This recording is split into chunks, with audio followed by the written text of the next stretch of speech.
Hello aspirants, welcome back to India for IAS daily answer writing practice day 41ನ video ಡಿಸ್ಕಷನ್ಗೆ ನಿಮ್ಮೆಲ್ಲರಿಗೂ ಸ್ವಾಗತ. ನಾನು ಶಿವಲಿಂಗಯ್ಯ. ಸೊ ಡೇ 41ಗೆ ನಿಮಗೆ ಕೊಟ್ಟಿದ್ದಂತಹ ಪ್ರಶ್ನೆ ಬಂದು, exam in the role of Jainism in shaping Karnataka's literature especially during the Hoysala and Vijayanagara periods. Karnataka ಸಾಹಿತ್ಯವನ್ನು ರೂಪಿಸುವಲ್ಲಿ ವಿಶೇಷವಾಗಿ ಹೊಯ್ಸಳ ಮತ್ತು ವಿಜಯನಗರ ಕಾಲದಲ್ಲಿ ಜೈನ ಧರ್ಮದ ಪಾತ್ರವನ್ನ ಪರೀಕ್ಷಿಸಿ ಅಂತ ಕ್ವಶನ್ ಕೇಳಲಾಗಿತ್ತು.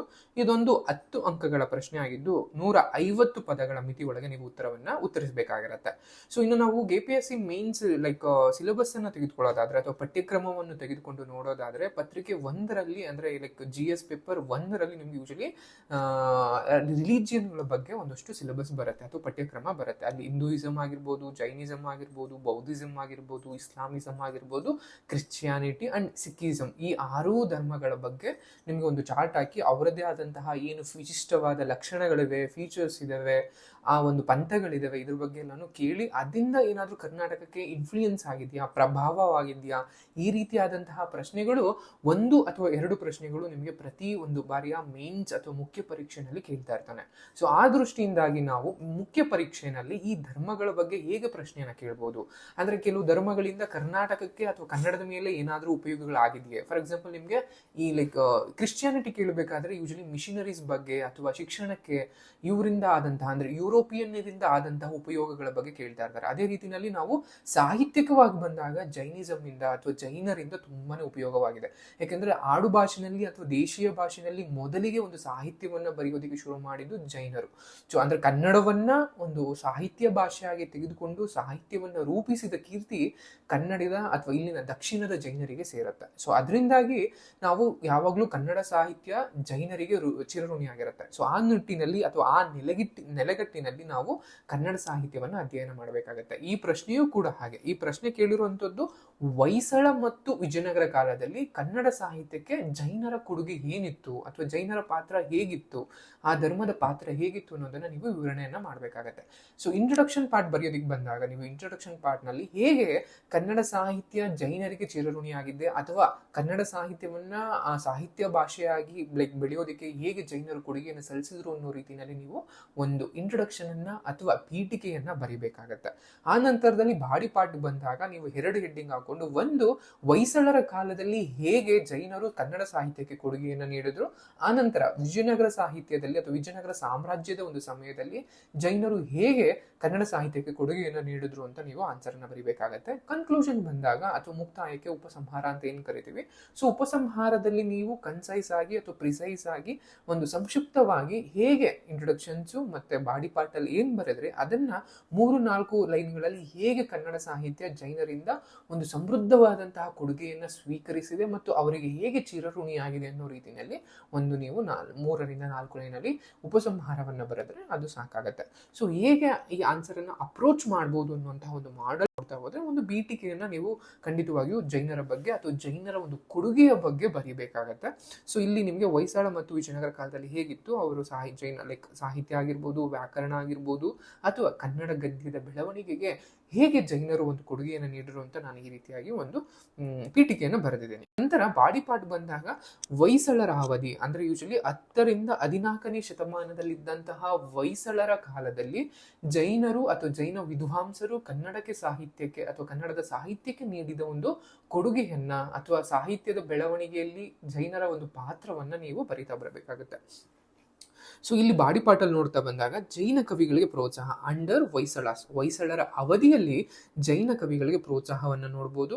ಅಂದ್ರೆ ನಿಮ್ಗೆ ಯೂಶಲಿ ರಾಜ ವಿಷ್ಣುವರ್ಧನ ಅಂತ ನಾವೇನ್ ಕರಿತೀವಿ, ಈತ ಮೊದಲು ಬಿಟ್ಟಿದೇವ ಆಗಿರ್ತಾನೆ, ಅಂದ್ರೆ ಈತ ಮೊದಲು ಜೈನನಾಗಿರ್ತಾನೆ. ಆ ನಂತರದಲ್ಲಿ ರಾಮಾನುಜಾಚಾರ್ಯರು ಏನು ನಮ್ಮ ಈ ತಮಿಳುನಾಡಿನಿಂದ ಬಂದಂತಹ ರಾಮಾನುಜಾಚಾರ್ಯರು ಅವನನ್ನ ಪ್ರಭಾವಿಸಿ ಸಿದ್ಧಾಂತದ ಮೂಲಕ ಅವನನ್ನ ಸೋಲಿಸಿ ಅವನನ್ನ ವೈಷ್ಣವ ಧರ್ಮಕ್ಕೆ ಮತಾಂತರವನ್ನ ಮಾಡ್ತಾರೆ. ಆ ನಂತರದಲ್ಲಿ ಅವನಿಗೆ ಬಿಟ್ಟಿದೇವ ಅನ್ನುವ ಹೆಸರಿನಿಂದ ರಾಜ ವಿಷ್ಣುವರ್ಧನ ಅನ್ನುವಂತಹ ಹೆಸರನ್ನ ಮರುನಾಮಕರಣ ಮಾಡಲಾಗುತ್ತೆ. ಅಂದ್ರೆ ಅವನು ಮೊದಲು ಅವನ ಪೋಷಕರಾಗಿರ್ಬೋದು ಅಥವಾ ಅವನ ಹಿರಿಯ ತಲೆಮಾರಿನ ರಾಜರುಗಳೆಲ್ಲರೂ ಕೂಡ ಜೈನರಾಗಿರ್ತಾರೆ. ಬಟ್ ಇವನ ನಂತರ ಬರುವಂತಹ ರಾಜರು ಅಥವಾ ಇವನ ಮಕ್ಕಳು ವೈಷ್ಣವ ಪಂಥವನ್ನ ಅನುಸರಿಸ್ತಾ ಬರ್ತಾರೆ. ಆದ್ರೂ ಕೂಡ ಅಂದ್ರೆ ಈತ ವೈಷ್ಣವ ಧರ್ಮವನ್ನು ಸ್ವೀಕರಿಸಿದ್ರು ಕೂಡ ಇವನ ಆಸ್ಥಾನದ ಬಹುತೇಕ ಕವಿಗಳು ಜೈನರಾಗಿರ್ತಾರೆ. ಸೊ ಆ ದೃಷ್ಟಿಯಿಂದಾಗಿ ಇವನ ಕಾಲದಲ್ಲಿ ಅಥವಾ ಇವನ ಆಸ್ಥಾನದಲ್ಲಿದ್ದಂತಹ ಜೈನ ವಿದ್ವಾಂಸರು ಕನ್ನಡದ ಒಂದು ಬೆಳವಣಿಗೆಗೆ ಅಥವಾ ಕನ್ನಡದ ಸಾಹಿತ್ಯ ಮತ್ತು ಗದ್ಯದ ಬೆಳವಣಿಗೆಗೆ ಅಪಾರವಾದಂತಹ ಕೊಡುಗೆಯನ್ನ ನೀಡ್ತಾ ಬರ್ತಾರೆ. ಸೊ ನೀವು ಅದನ್ನ ಬರಿತಾ ಬರಬೇಕು.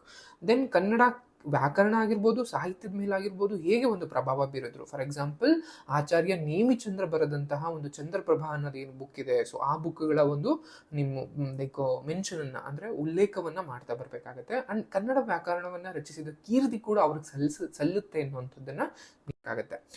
ಅಂಡ್ ಜೈನ ಸಾಹಿತ್ಯದ ಒಂದು ಕೃತಿಗಳು ಏನೇನಿದೆ ಅಂದ್ರೆ ವಿಶ್ವವಿಜ್ಞಾನ ಆಗಿರ್ಬೋದು, ತತ್ವಶಾಸ್ತ್ರ ಆಗಿರ್ಬೋದು, ನೀತಿಶಾಸ್ತ್ರ ಆಗಿರ್ಬೋದು, ಇವನ್ನೆಲ್ಲವನ್ನ ಹೇಗೆ ಬರಿತಾ ಬಂದ್ರು, ಇವನ್ನೆಲ್ಲ ಹೇಗೆ ಅಂದ್ರೆ ಯೂಶಲಿ ಜೈನ ಸಾಹಿತ್ಯವನ್ನು ನಾವು ಎರಡು ತರ ನೋಡ್ತಾ ಬರ್ತೀವಿ. ಅಂದ್ರೆ ಅವ್ರದ್ದು ಮೇನ್ ಕಾಂಪೋನೆಂಟ್ ಏನಿರುತ್ತೆ ಅದು ಮುಖ್ಯವಾಗಿ ಅವರ ಉದ್ದೇಶ ಧರ್ಮದ ಒಂದು ಪ್ರಸಾರವಾಗಿರುತ್ತೆ, ಅಥವಾ ಜೈನ ಮುನಿಗಳ ಅಥವಾ ಜಿನ ಅಂತ ನಾವೇನ್ ಕರಿತೀವಿ ಅವರ ಅಥವಾ ತೀರ್ಥಂಕರ ಒಂದು ತತ್ವಗಳನ್ನ ಅಥವಾ ಅವರ ಉಪದೇಶಗಳನ್ನ ಜನರಲ್ಲಿ ತಿಳಿಸುವ ಅಥವಾ ಜನರಿಗೆ ಅದನ್ನ ಆಚರಿಸಲು ಒಂದು ಪ್ರಚೋದನೆಯನ್ನ ನೀಡುವಂತಹ ಸಾಹಿತ್ಯವಾಗಿರುತ್ತೆ. ಬಟ್ ಅದರ ಜೊತೆಗೆ ಕನ್ನಡದ ಒಂದು ಸಾಹಿತ್ಯಕ್ಕೂ ಕೂಡ ಅವರು ಒಂದು ಕೊಡುಗೆಯನ್ನ ನೀಡ್ತಾ ಬರ್ತಾರೆ. ವ್ಯಾಕರಣ ಆಗಿರ್ಬೋದು ಅಥವಾ ಗದ್ಯದ ಒಂದು ಬೆಳವಣಿಗೆ ಆಗಿರ್ಬೋದು, ಇವೆಲ್ಲವನ್ನು ಕೂಡ ಅವರು ಮಾಡ್ತಾ ಬರ್ತಾರೆ. ಸೊ ನೀವು ಅವನ್ನ ಆನ್ಸರ್ ಅಲ್ಲಿ ಬರಿತಾ.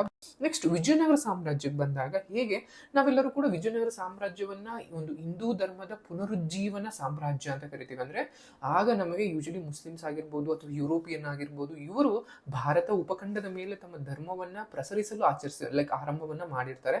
ಅಂತ ಸಮಯದಲ್ಲಿ ಹಿಂದೂ ಧರ್ಮವನ್ನ ಪುನರುಜ್ಜೀವನಗೊಳಿಸಿದಂತಹ ಕೀರ್ತಿ ವಿಜಯನಗರ ಸಾಮ್ರಾಜ್ಯಕ್ಕೆ ಸಲ್ಲುತ್ತದೆ. ಸೊ ಇಂತಹ ಸಮಯದಲ್ಲೂ ಕೂಡ ಹಾಗಾದ್ರೆ ಇದು ಕೇವಲ ಹಿಂದೂಗಳಿಗೆ ಮಾತ್ರ ಸೀಮಿತವಾಗಿತ್ತ ವಿಜಯನಗರ ಸಾಮ್ರಾಜ್ಯ? ಖಂಡಿತ ಇಲ್ಲ. ಸೊ ಅದು ಹಿಂದೂ ಧರ್ಮವನ್ನ ಪ್ರಸರಿಸಿದ್ರು ಅಥವಾ ಪುನರುಜ್ಜೀವನಗೊಳಿಸಿದ್ರು ಕೂಡ ಅವರ ಸಾಮ್ರಾಜ್ಯದಲ್ಲಿ ಬೌದ್ಧ ಧರ್ಮ, ಜೈನ ಧರ್ಮ, ಇಸ್ಲಾಂ ಧರ್ಮ ಎಲ್ಲವನ್ನೂ ಕೂಡ ಒಂದು ಒಂದೇ ಮನೋಭಾವದಿಂದ ಅಥವಾ ಎಲ್ಲರನ್ನೂ ಕೂಡ ಸಮಾನವಾಗಿ ನೋಡ್ಲಾಗ್ತಿತ್ತು. ಅಂಡ್ ಅಲ್ಲಿನ ಆಸ್ಥಾನದಲ್ಲಿ ಜೈನ, ಬೌದ್ಧ ಅಥವಾ ಇಸ್ಲಾಂ ವಿದ್ವಾಂಸರಿಗೆ ಕೂಡ ಗೌರವವನ್ನ ಸಲ್ಲಿಸ್ತಾ ಇದ್ರು, ಅವ್ರಿಗೂ ಕೂಡ ಒಂದು ವೇದಿಕೆಯನ್ನ ಕೊಡ್ತಾ ಬಂದಿದ್ರು. ಸೊ ಆ ದೃಷ್ಟಿಯಿಂದಾಗಿ ಅವರ ಆಡಳಿತದಲ್ಲೂ ಅಂದ್ರೆ ವಿಜಯನಗರ ಆಡಳಿತದಲ್ಲೂ ಕೂಡ ಅಥವಾ ಅವರ ಆಸ್ಥಾನದಲ್ಲೂ ಕೂಡ ಅನೇಕ ಜೈನ ಕವಿಗಳು ಕನ್ನಡ ಸಾಹಿತ್ಯಕ್ಕೆ, ಕನ್ನಡದ ಒಂದು ಬರವಣಿಗೆಗೆ ಅಪಾರವಾದಂತಹ ಸೇವೆಯನ್ನ ಸಲ್ಲಿಸಿದ್ದಾರೆ. ಸೊ ಅದನ್ನ ನೀವು ಆನ್ಸರ್ ಅಲ್ಲಿ ಬರಿತಾ ಬರಬೇಕಾಗತ್ತೆ. ದೆನ್ ಕನ್ನಡ ಸಾಹಿತ್ಯಕ್ಕೆ ಯಾವೆಲ್ಲ ಕೊಡುಗೆಗಳನ್ನ ನೀಡಿದ್ರು ಅಂದ್ರೆ ಆ ಕಾಲದಲ್ಲಿ ವಿದ್ವಾಂಸರಾಗಿದ್ದಂತಹ ವಾದಿರಾಜ ತೀರ್ಥರು ದ್ವೈತ ಸಂಪ್ರದಾಯದೊಂದಿಗೆ ಹೆಚ್ಚು ನಿಕಟ ಸಂಬಂಧವನ್ನು ಹೊಂದಿದ್ರು ಕೂಡ ಕನ್ನಡದಲ್ಲಿ ಹಲವಾರು ಕೃತಿಗಳನ್ನ ಬರೆದಿದ್ದಾರೆ. ಸೊ ಅವರ ಕೃತಿಗಳು ಜೈನ ವಿಚಾರಗಳೊಂದಿಗೆ ನಿರಂತರವಾದಂತಹ ಒಂದು ಬೌದ್ಧಿಕ ನಿಶ್ಚಿತಾರ್ಥ ಅಂತ ಕರಿತೀವಿ. ಅಂದ್ರೆ ಬೌದ್ಧಿಕವಾದಂತಹ ಕೊಡುಕೊಳ್ಳುವಿಕೆ ನಾವು ಜೈನ ಧರ್ಮದೊಂದಿಗೂ ಮತ್ತು ವೈಷ್ಣವ ಧರ್ಮದೊಂದಿಗೂ ನೋಡ್ತಾ ಬರ್ತೀವಿ. ಅಂಡ್ ಜೈನ ಕವಿಗಳು, ವಿದ್ವಾಂಸರು, ತೀರ್ಥಂಕರು ಮತ್ತು ಇತರ ಧಾರ್ಮಿಕ ವ್ಯಕ್ತಿಗಳ ಜೀವನವನ್ನ ಕೇಂದ್ರೀಕರಿಸಿ ಕನ್ನಡದಲ್ಲಿ ಒಂದಷ್ಟು ಗ್ರಂಥಗಳನ್ನ, ಕೃತಿಗಳನ್ನ ಬರೆಯೋದಕ್ಕೆ ಶುರು ಮಾಡ್ತಾರೆ. ಸೊ ನೀವು ಇದನ್ನ ಅಂಡ್ ಕರ್ನಾಟಕದ ಒಂದು ಪ್ರಮುಖ ಜೈನ ಸಾಹಿತ್ಯ ಕೃತಿಗಳು ಯಾವ್ಯಾವು ಅಂತೆಲ್ಲ ನೋಡ್ತಾ ಬಂದಾಗ ನಿಮಗೆ 12ನೇ ಶತಮಾನದಲ್ಲಿ ಅಂದ್ರೆ ಹೊಯ್ಸಳರ ಕಾಲದಲ್ಲಿ ಹೇಮಚಂದ್ರ ಬರೆಯುವಂತಹ ತ್ರಿಷಷ್ಟಿ ಶಲಾಕ ಪುರುಷ ಚರಿತ ಅನ್ನುವಂತಹ ಪುಸ್ತಕ ಏನಿದೆ, ಇದು ನಮಗೆ 63 ಮಹಾನ್ ವ್ಯಕ್ತಿಗಳ ಒಂದು ಜೀವನ ಚರಿತ್ರೆ ಆಗಿರುತ್ತೆ. ಸೊ ಇದು ಕೂಡ ಕನ್ನಡ ಸಾಹಿತ್ಯಕ್ಕೆ ಒಂದು ಅಪಾರವಾದಂತಹ ಮೈಲಿಗಲ್ಲು ಅಂತಾನೆ ಹೇಳ್ತಾ ಕರಿತೀವಿ. ಜೆಮ್ಸ್ ಆಫ್ ಕನ್ನಡ ಲಿಟರೇಚರ್ ಅಂತ ಕರಿತೀವಿ. ಅಂದ್ರೆ ಕನ್ನಡ ಸಾಹಿತ್ಯದ ಒಂದು ವಜ್ರ ಅಂತಾನೆ ಕರಿತಾ ಬರ್ತೀವಿ. ಅಂದ್ರೆ ತ್ರಿಷಷ್ಟಿ ಶಲಾಕ ಪುರುಷ ಚರಿತ ಆಗಿರ್ಬೋದು ಅಥವಾ ನೇಮಿಚಂದ್ರನ ಚಂದ್ರಪ್ರಭಾ ಪುರಾಣ ಅಥವಾ ಋಷಭದೇವ ಪುರಾಣ ಮತ್ತು ಶಾಂತಿನಾಥ ಪುರಾಣಗಳಾಗಿರ್ಬೋದು, ಇವೆಲ್ಲವೂ ಕೂಡ ಕನ್ನಡ ಸಾಹಿತ್ಯಕ್ಕೆ ಒಂದು ಅಪಾರವಾದಂತಹ ಕೊಡುಗೆಯನ್ನ ನೀಡ್ತಾ ಬರ್ತವೆ. ಸೊ ಇವನ್ನ ನೀವು ಅವರ ಹೇಗೆ ಪ್ರಭಾವ ಮತ್ತು ಪರಂಪರೆಯನ್ನು ಬೀರಲ್ಲಿ ಬರಿತಾ ಬರಬೇಕು. ಆ ನಂತರ ಇದನ್ನೆಲ್ಲ ಕನ್ಕ್ಲೂಷನ್ ಅಲ್ಲಿ ಒಂದು ಪ್ರಿಸೈಸ್ ಮಾಡಿ ಸಂಕ್ಷಿಪ್ತವಾಗಿ ಚಿಕ್ಕದಾಗಿ ನೀವು ಬರಿತಾ ಬರ್ಬೋದು. ಹೊಯ್ಸಳ ಮತ್ತು ವಿಜಯನಗರ ಕಾಲದಲ್ಲಿ ಕನ್ನಡ ಸಾಹಿತ್ಯದ ಬೆಳವಣಿಗೆಗೆ ಜೈನ ಧರ್ಮವು ಪ್ರಮುಖವಾದಂತಹ ಪಾತ್ರವನ್ನು ವಹಿಸಿದೆ. ಜೈನ ವಿದ್ವಾಂಸರು, ಕವಿಗಳು ತಾತ್ವಿಕ, ಧಾರ್ಮಿಕ ಮತ್ತು ಸಾಹಿತ್ಯ ಕೃತಿಗಳೊಂದಿಗೆ ಭಾಷೆಯನ್ನ ಶ್ರೀಮಂತಗೊಳಿಸಿದರು. ಅವುಗಳಲ್ಲಿ ಹಲವು ಕರ್ನಾಟಕದ ಸಾಹಿತ್ಯ ಸಂಪ್ರದಾಯದ ಮೇಲೆ ಪ್ರಭಾವವನ್ನು ಬೀರುತ್ತವೆ. ಅವರ ಕೃತಿಗಳು ಜೈನ ಧಾರ್ಮಿಕ ವಿಚಾರವನ್ನ ಸಂರಕ್ಷಿಸುವುದಲ್ಲದೆ ಆ ಪ್ರದೇಶದ ಅಂದರೆ ಕರ್ನಾಟಕದ ಬೌದ್ಧಿಕ ಮತ್ತು ಸಾಂಸ್ಕೃತಿಕ ರಚನೆಗೆ ಕೊಡುಗೆಯನ್ನ ನೀಡಿವೆ. ಕರ್ನಾಟಕದ ಸಾಹಿತ್ಯಿಕ ಪರಂಪರೆಯನ್ನ ರೂಪಿಸುವಲ್ಲಿ ಜೈನ ಧರ್ಮವನ್ನು ಪ್ರಮುಖ ಶಕ್ತಿಯನ್ನಾಗಿ ಮಾಡಿವೆ. ಈ ರೀತಿಯಾಗಿ ಒಂದು ಕನ್ಕ್ಲೂಷನ್ ಅನ್ನು ಮಾಡಿ ಒಂದು ಪಾಸಿಟಿವ್ ನೋಟ್ ನಲ್ಲಿ ನೀವು ಆನ್ಸರ್ ಅನ್ನ ಎಂಡ್ ಮಾಡಬೇಕಾಗತ್ತೆ.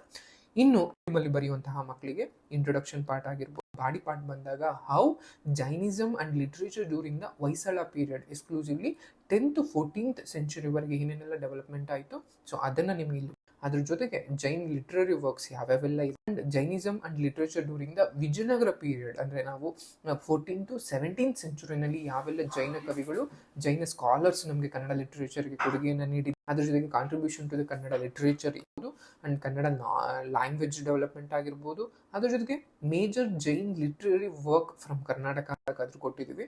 ಸೊ ಅದು ಮಾಡ್ತಾ ಬರ್ಬೋದು. And legacy and influence of Jainism on Kannada literature ಅನ್ನೋ ಒಂದು ಹೆಡ್ಡಿಂಗ್, ಸೊ ಅದನ್ನು ನೀವು ನೋಡ್ತಾ ಬರ್ಬೋದು. Then conclusion part.